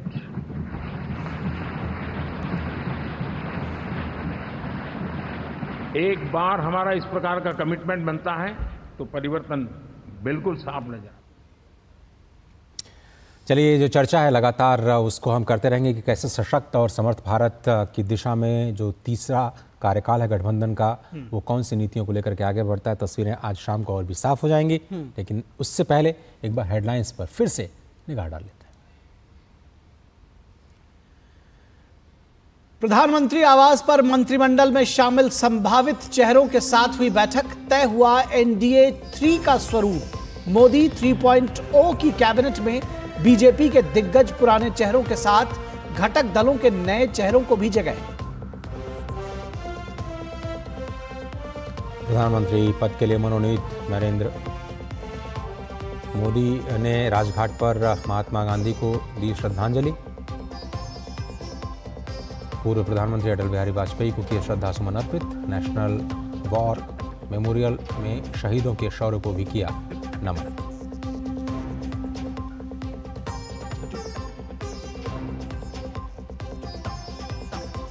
Rashtrapati Bhavan में आज शाम 7:15 बजे नई सरकार लेगी शपथ। पड़ोसी देशों और हिंद महासागर क्षेत्र के नेता होंगे विशिष्ट अतिथि। मल्लिकार्जुन खड़गे भी होंगे शामिल। राष्ट्रपति भवन में मेहमानों के लिए आज रात डिनर का आयोजन।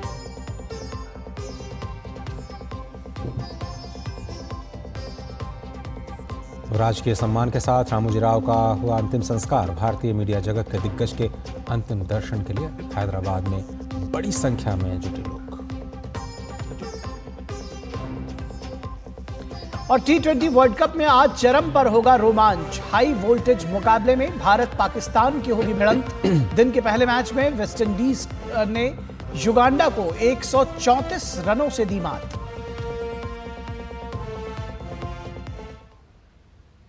चलिए, इस चर्चा को और आगे बढ़ाते हैं। और आपको याद होगा कि जब नीतियों पर आगे बढ़ते हुए प्रधानमंत्री मिशन मोड में काम करते हुए दिखाई दिए, तो सभी लोगों ने कहा था कि आंकड़ों में जमीन पर वो कौन से बदलाव हैं जो आपको दिखाई देते हैं? आपने कार्यक्रम तो लागू कर दिए, लेकिन जब एक एक करके आंकड़े आने शुरू हुए तब समझ में आया कि उन नीतियों का मकसद था क्या, और ज़मीन पर जो समावेशी विकास के लिए जो अंत्योदय के साथ जुड़ी हुई जो योजनाएं थी उन्होंने ज़मीन पर क्या बदलाव डाला।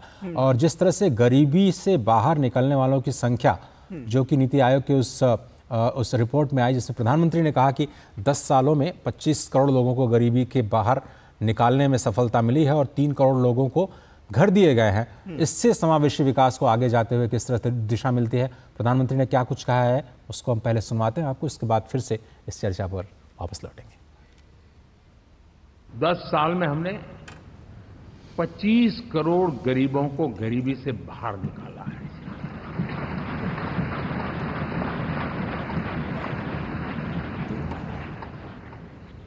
गरीब कल्याण का एक सुरक्षित मजबूत कवच दिया है हमने उसको, और उसके अंदर भी एक नए एस्पिरेशंस पैदा हुए हैं कि हाँ, अब मुझे गरीब नहीं रहना है, और उसके लिए मुझसे जो हो सके मैं हर अवसर का फायदा उठाऊंगा। 3 करोड़ गरीबों को घर, ये ऐसे कहने का आंकड़ा नहीं है जी, कितनी मेहनत पड़ती है मुझे मालूम है, लेकिन हम सफलतापूर्वक इसको कर पाए हैं। 4 करोड़ लोगों को दे चुके हैं, 3 करोड़ का हम संकल्प लेकर के आज से आगे बढ़ेंगे। यानी ये भी हिम्मत है कि 4 करोड़ देने के बाद जिन परिवारों का विस्तार हुआ है, जरूरत पड़ी है और राज्यों की भी उसमें इच्छा है, 3 करोड़ नए घर बनाने का संकल्प। 70 वर्ष की आयु से ऊपर के व्यक्तियों को, नागरिकों को 5 लाख रुपए तक इलाज के लिए मुफ्त इलाज की व्यवस्था। मुद्रा योजना के तहत हमारे नौजवानों को कारोबार के लिए 20 लाख तक की उनकी बैंक से उनको लोन मिले, इसकी व्यवस्था। ये मैं समझता हूं कि वायदा हमारे तीसरे कार्यकाल की गारंटियां, सब मैं अभी बताता नहीं हूं, लेकिन इन गारंटियों के प्रति हम कमिटेड हैं और उसे पूर्ण करने के लिए हम कोई कमी नहीं रखेंगे। तो इस चर्चा को आगे बढ़ाएं और शेखर अय्यर जी से ये समझने की कोशिश करेंगे। आपने सुना प्रधानमंत्री कह रहे हैं कि जब गरीब कल्याण की जिन योजनाओं का उन्होंने जिक्र किया, 25 करोड़ लोगों को गरीबी रेखा से बाहर निकाला गया, 80 करोड़ लोगों का जो राशन दिए जाने की बात थी वो 2029 तक एक्सटेंड कर दिया गया। किस तरह से आप देखते हैं कि गरीब कल्याण के लिए, सुशासन के लिए कमिटेड रहने वाली है मोदी सरकार 3.0? निखिल जी, देखिए बार बार जो बात प्रधानमंत्री आज मतलब जो मंत्रियों को भी आज जो कहा, जो होने वाले मंत्री हैं उनको भी, और अभी आपने एनडीए मीटिंग का भी जो भी फ्लैशबैक दिखाया, सब में एक ही बात आती है, वो है ऑलराउंड डेवलपमेंट। यानी पूरी होलिस्टिक होनी चाहिए। ये नहीं है कि अगर हम आर्थिक सुधार की बात कर रहे हैं, हम गरीबी के बारे में नहीं सोच रहे या गरीबी दूर करने के बारे में नहीं सोच रहे। तो हमारे हर कदम में ये सारी चीज़ें हैं, ये प्रधानमंत्री बार बार कहते हैं। क्योंकि विपक्ष का आरोप यही है कि भाई आप जो भी करते हैं आप इंडस्ट्री के लिए करते हैं, बड़े बिजनेस के लिए करते हैं, और आम साधारण आदमी के लिए कुछ नहीं है, आम आदमी, ऐसी बात नहीं है। तो इसीलिए आप देखेंगे जो चीज़ें शुरू की थी, जैसे कोविड कार्यकाल की बात की आपने, जो फूड ग्रेन्स देने की बात हुई, 80 करोड़ फैमिलीज को मिल रहा है, ये तो मैं मानता हूँ वर्ल्ड के सबसे बड़ा फूड प्रोग्राम है जो चल रहा है। और ये काफ़ी बर्डन को कम किया है, बर्डन को कम किया है। इसके साथ साथ कृषि क्षेत्र को लेकर भी काफ़ी जो चिंताएं बार बार आती है कि हमारे किसान भाइयों की जो समस्या है, मतलब बुनियादी समस्या, उसको हम कैसे सॉल्व करें। क्योंकि बात केवल एमएसपी की नहीं है, ठीक है, एमएसपी तो रेट आप बढ़ाते रहेंगे, एमएसपी को तो जारी रहेगा वो तो, लेकिन उसके अलावा कृषि क्षेत्र में कैसे सुधार आनी चाहिए और कृषि क्षेत्र में कैसे निवेश कैसे आए। देखिए आप फिर वो पुरानी ये नहीं चलेगा, क्योंकि आपके सामने जो चुनौतियां हैं, जिसकी रिक्वायरमेंट है, अभी पिछले 2-3 दिन पहले ही कैबिनेट ने बड़े फैसले लिए थे कि वेयर हाउसेस बिल्टअप होंगे, कोल्ड स्टोरेजेस बनाए जाएंगे, नेटवर्क ऑफ कोल्ड स्टोरेज होंगे, क्योंकि जो पैदावार है उसको कैसे स्टोर किया जाए, उसको मॉडर्न टेक्निक से कैसे आप मार्केट तक पहुंचाएं, फ्रेश कैसे पहुंचाएं, जो बार बार की जाती है फार्म फ्रेश, यानी फार्म से लेकर मार्केट तक, मतलब खेत से लेकर जो मार्केट तक कैसे आप पहुंचाएंगे और उनकी ठीक रेट कैसे मिलेगा। कि हमारी किसानों की समस्या क्या है, जब पैदावार ज़्यादा होता है प्राइसेस गिर जाते हैं, और जब प्राइसेस बढ़ते हैं तो कहीं डिमांड की प्रॉब्लम आ जाती है, डिमांड ज़्यादा होता है तो प्राइसेस भी बढ़ता है। जहां कंज्यूमर्स की भी ध्यान दीजिए और फार्मर्स के लिए भी कैसे उनके सही मूल्य उनको मिले, ये सारी चीज़ों को लेकर प्राइम मिनिस्टर काफ़ी समय से मतलब उस पर काफ़ी ध्यान भी दिया है, सोच भी किया है। लेकिन शेखर अय्यर जी एक चीज़ ये मुझे समझाइए कि ये जो वेलफेयर इकोनॉमी है या फिर वेलफेयर स्टेट के लिए जो देश का एक कर्तव्य है और जो फ्रीबीज जिसका बहुत ज़्यादा जिक्र बहुत सारे क्या कहते हैं स्लोगन्स के जरिए इस चुनाव में हमें देखने को मिला, जिसमें बहुत ज़्यादा साउंड इकोनॉमिक्स नज़र नहीं आता है, उसमें कैसे अंतर करेगी जनता? क्योंकि बड़ा इंपॉर्टेंट इस चीज़ को देखना, एक तरफ तो आपको गरीबों का ख्याल भी रखना है, दूसरी तरफ आपको ऐसे वायदे नहीं करने हैं जो आप इकोनॉमिकली पूरा ही नहीं कर सकते। वो हमने देखा विपक्ष ने किया, इसका फायदा अब उन्हें मिला। जनता को ये समझ में नहीं आ रहा है कि जो आंकड़े आपको ज़मीन पर दिखाई दिए कि इतने घर बने, इतने लोगों को पानी मिला, इतने लोगों को बिजली मिली, उसका असर वोट में कन्वर्ट होता हुआ तो नहीं दिखाई दिया। जबकि जिन लोगों ने थोड़ा सा लफाजी की ऐसे खटाखट स्कीम्स की बात की, उन्होंने उनको फायदा होता हुआ दिखा दिया। आम आदमी को समझ में नहीं आया। बिल्कुल अजय जी, यही बड़ी समस्या है कि देखिए आप राजनीति कारण के आप कुछ घोषणाएं कर देंगे, बड़े वायदे कर देंगे, लेकिन जाके फिर कितने दिन उस तरह की आप सस्टेन कर पाएंगे? देखिए लोक कल्याण कार्यक्रम और फ्रीबीज के फर्क यही है, जब आप लोक कल्याण की बात करते हैं तो एक सस्टेन बेसिस पे, यानी हाथ पकड़ के उनके खड़े करने की जो बात है। जो फ्रीबीज का मतलब है कि आप कुछ पैसे उनके पॉकेट में डालते जाओ, वो पैसे कैसा खर्चा हो रहा है, किसके लिए खर्चा हो रहा है, वो किसी सस्टेन हो सकता है कि नहीं, ये जो फर्क हमेशा प्रधानमंत्री रखते हैं। और जो भी पैसे खर्चे किए जाएंगे गरीबी दूर करने के लिए, गरीब को मदद करने के लिए, जो अंत्योदय को मदद करने के लिए, वो खर्चा ऐसा होनी चाहिए, वो लास्ट तक पहुंचना चाहिए, ग्राउंड लेवल तक पूरा उसको लोगों को फायदा होनी चाहिए। ये बात ना हो कि बड़े बजट कर दिया आपने, पैसे जा रहा है, उसकी बड़ी ये होती है, लेकिन लोगों तक अगर ना पहुंचे, जो हालत हमने पिछले सरकारों में देखी है, तब भी मकान बन रहे थे, तब भी जल जीवन मिशन की बात होती थी, लेकिन सक्सेस रेट क्या था, क्वालिटी क्या था? क्योंकि अभी भी देखिए पीएम आवास योजना में सबसे बड़ी बात है क्वालिटी ऑफ कंस्ट्रक्शन क्या है, क्या वो आवास ऐसे बन रहे जहां लोग जाके रहेंगे? प्राइम मिनिस्टर की हमेशा ये ध्यान रही है जो भी चीजें होंगी जीरो डिफेक्ट से होनी चाहिए। इसका मतलब नहीं है कि लोक कल्याण कार्यक्रम चल रहा है कि पैसे जा रहा है, खर्च हो रहा है, पहुंचा कि ना पहुंचा किसी की फिक्र नहीं है। सही कह रहे सर, लेकिन जनता की मेमोरी बड़ी शॉर्ट है और उनको समझ में नहीं आता है कि वाकई काम कितना किया गया। उनको तो तुरंत ये समझ में आता है कि बिना नौकरी के अगर हमें पैसे मिलेंगे 8,000 रुपए तो बहुत अच्छी बात है, इनको चुन लेते हैं। अश्विनी महाजन जी, आप थोड़ा मुस्कुरा रहे हैं, लेकिन हम ये समझना चाहते हैं आपसे कि जैसे शेखर अय्यर साहब ने कहा कि जो एग्रीकल्चर रिफॉर्म था वो तो 400 के संख्या के साथ भी प्रधानमंत्री लागू नहीं कर पाए, उनको हाथ जोड़ करके माफी मांगनी पड़ी। किसान आंदोलन इतना ज्यादा राजनीति का विषय बन गया।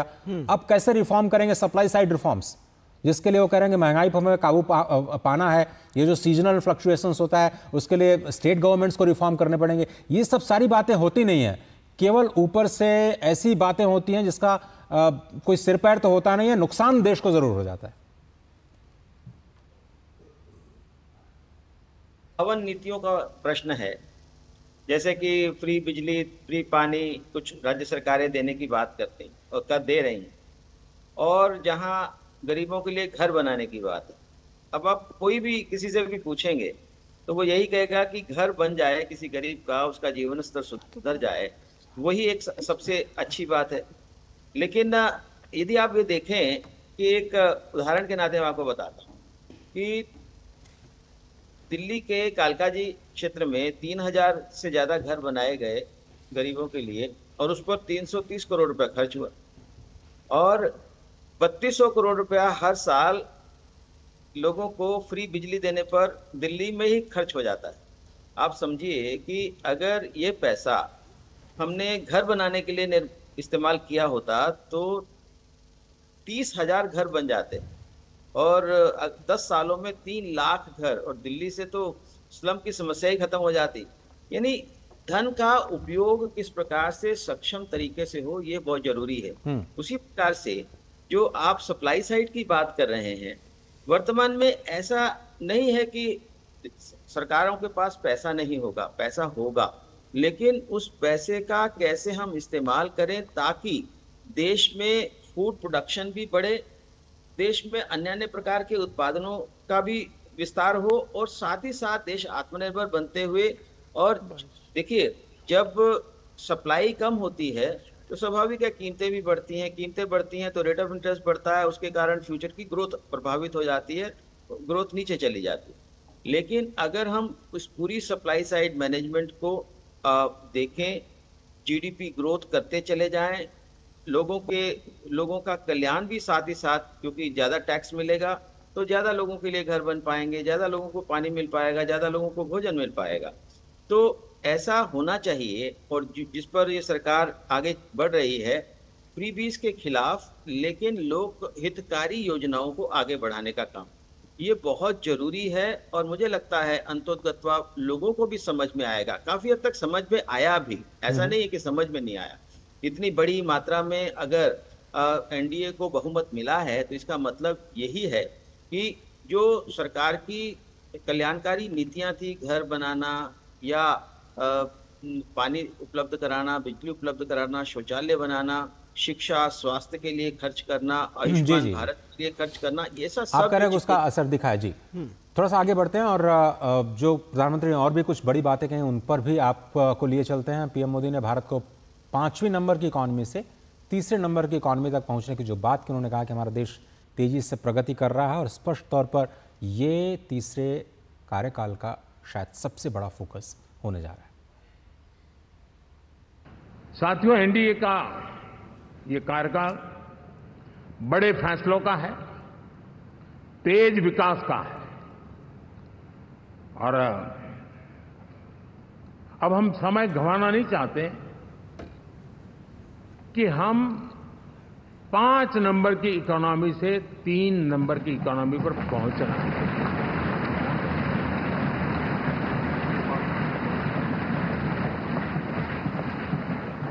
और ये खाली 5 और 3 का आंकड़ा नहीं है, उसके कारण जो अर्थव्यवस्था का कद बन जाता है वो सामान्य मानवी की आशा आकांक्षाओं को पूरी करने के लिए सरलता बढ़ जाती है। देश के लिए जो जरूरतें हैं वो आराम से पूरी करने का सामर्थ्य बन जाता है। और इसलिए हम उस दिशा में बड़ी कोशिश करके आगे बढ़ना चाहते हैं। राज्यों का सहयोग भी उसमें उतना ही महत्वपूर्ण है। और भारत के संविधान ने हमसे जिस प्रकार का दिशा निर्देश किया है कोऑपरेटिव फेडरलिज्म का, लेकिन मैंने उसमें आग्रह रखा है कॉम्पिटिटिव कोऑपरेटिव फेडरलिज्म। हमारे राज्यों के बीच में भी तंदुरुस्त स्पर्धा हो, राज्य और केंद्र के बीच में भी तंदुरुस्त स्पर्धा हो, हम अच्छा करने की स्पर्धा करें। निश्चित तौर पर। और पीएम मोदी ने कहा कि हमारी सरकार 3रे कार्यकाल में बड़े फैसलों का नया अध्याय लिखेगी और ये मोदी की गारंटी है। क्या कुछ कहा पीएम ने, आइए आपको सुनाते हैं। 3रे कार्यकाल में देश बड़े फैसलों का एक नया अध्याय लिखेगा और ये मोदी की गारंटी है।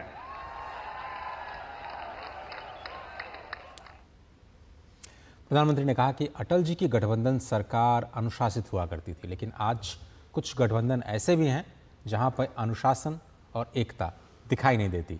विपक्ष पर कटाक्ष तो जरूर था, लेकिन देखिए क्या कह रहे हैं। देखिए, गठबंधन की सरकारों के भी रूप रंग अलग रहे।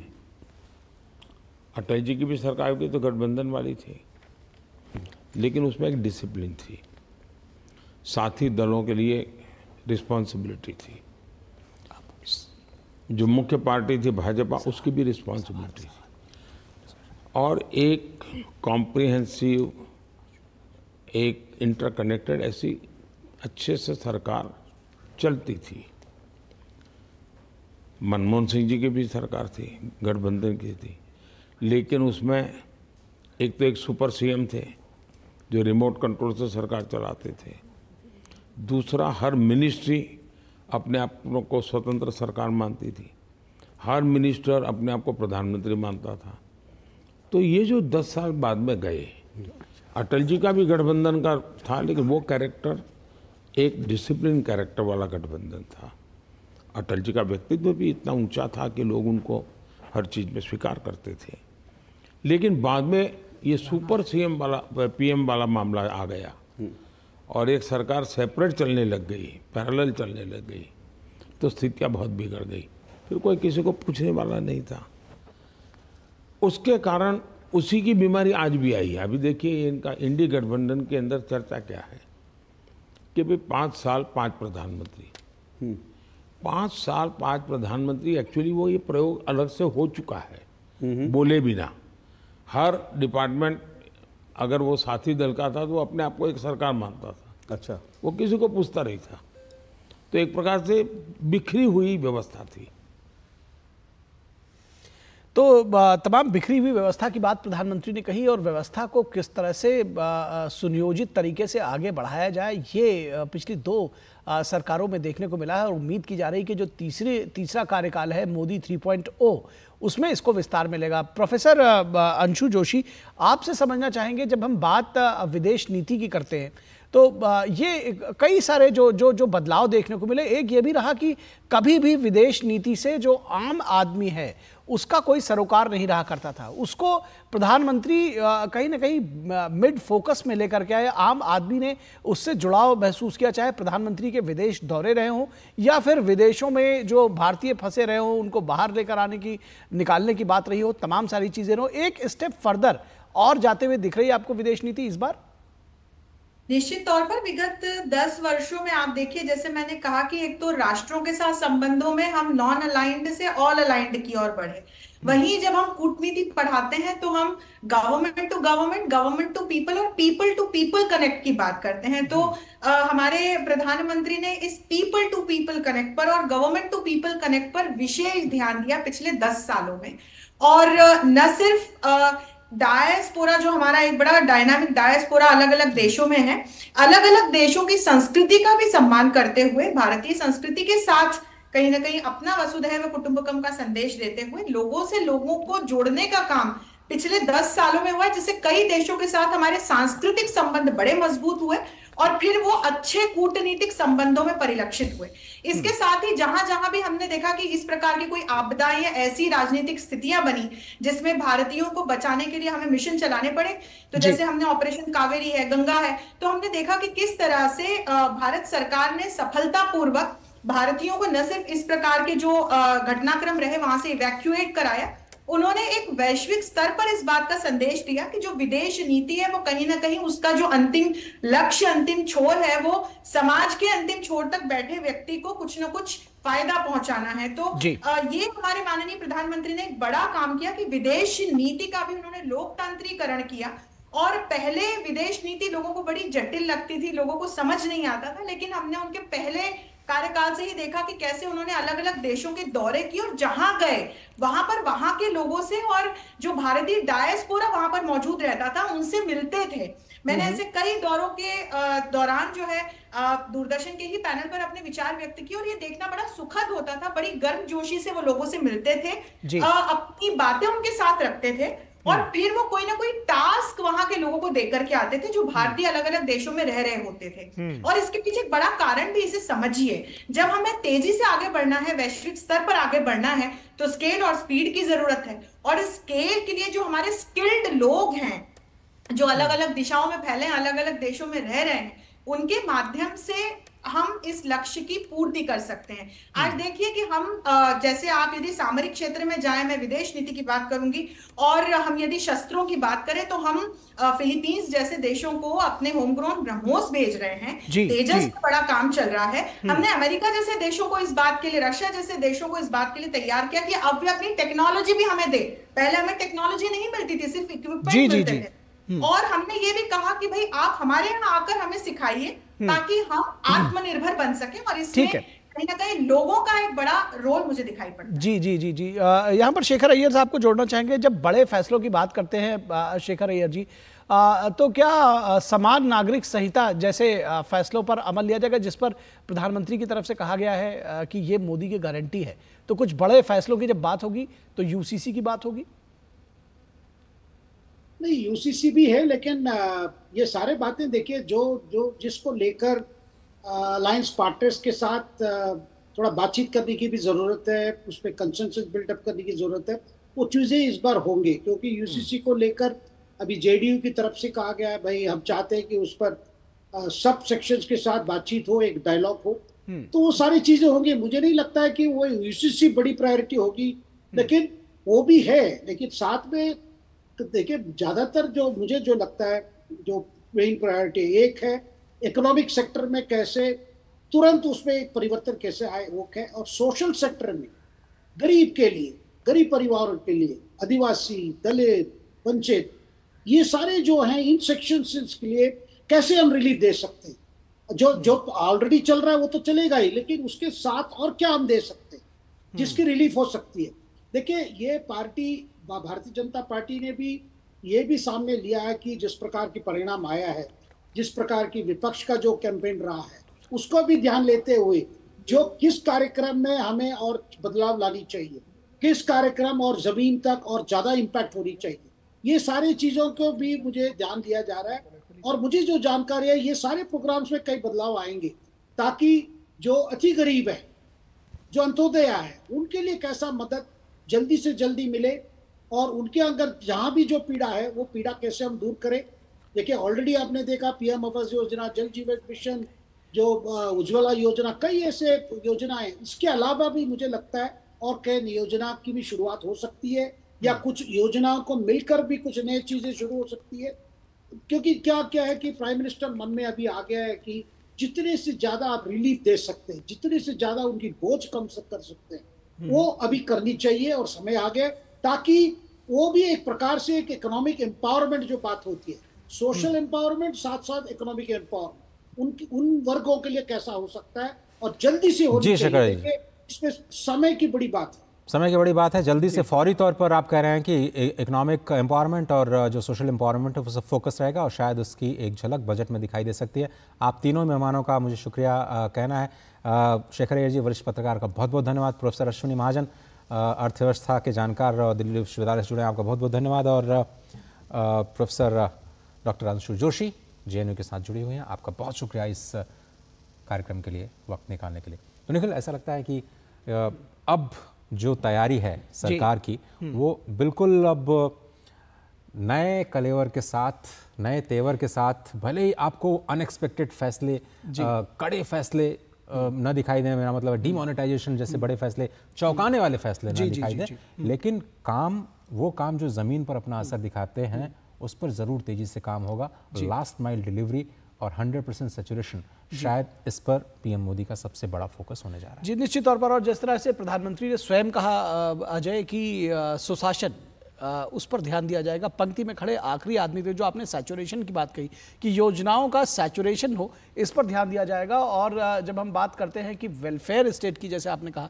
तो कल्याणकारी राज्य की जो अवधारणा है उसको ज़रूर पूरा किया जाएगा। पंक्ति में खड़े आखिरी आदमी को, गरीब के लिए जो गरीब कल्याण की जो योजनाएं चल रही हैं उसको निश्चित तौर पर आगे बढ़ाया जाएगा। ये बिल्कुल सही कहा आपने, और इस बात से मैं सहमत हूँ कि गुड गवर्नेंस सेंट्रल में रहेगा, क्योंकि जब एनडीए के संसदीय दल की भी बैठक थी, उसमें प्रधानमंत्री ने कहा कि जितने भी हमारे सहयोगी दल आते हैं, चाहे वो जेडीयू हो, चाहे वो टीडीपी हो, सबका नाम लेते उन्होंने कहा कि गुड गवर्नेंस सेंटर में रहा है। मुझे लगता है कि राज्य को भी साथ में लेकर के जो तीसरा कार्यकाल है, तो आज इतिहास बनने जा रहा है। इस सब के साक्षी हम सब भी होने वाले हैं, और दर्शकों आप भी उसके साक्षी हुए। शाम 7:15 बजे प्रधानमंत्री शपथ ग्रहण करेंगे अपने मंत्रिमंडल के साथ में, और उसके साथ ही साथ हम भी आपको तमाम कार्यक्रम और उससे जुड़ा हुआ जो इतिहास बन रहा है, रचा जा रहा है, उससे जुड़े हुए कार्यक्रम आपको दिखाते रहेंगे। तो आप डीडी न्यूज़ के साथ बने रहें।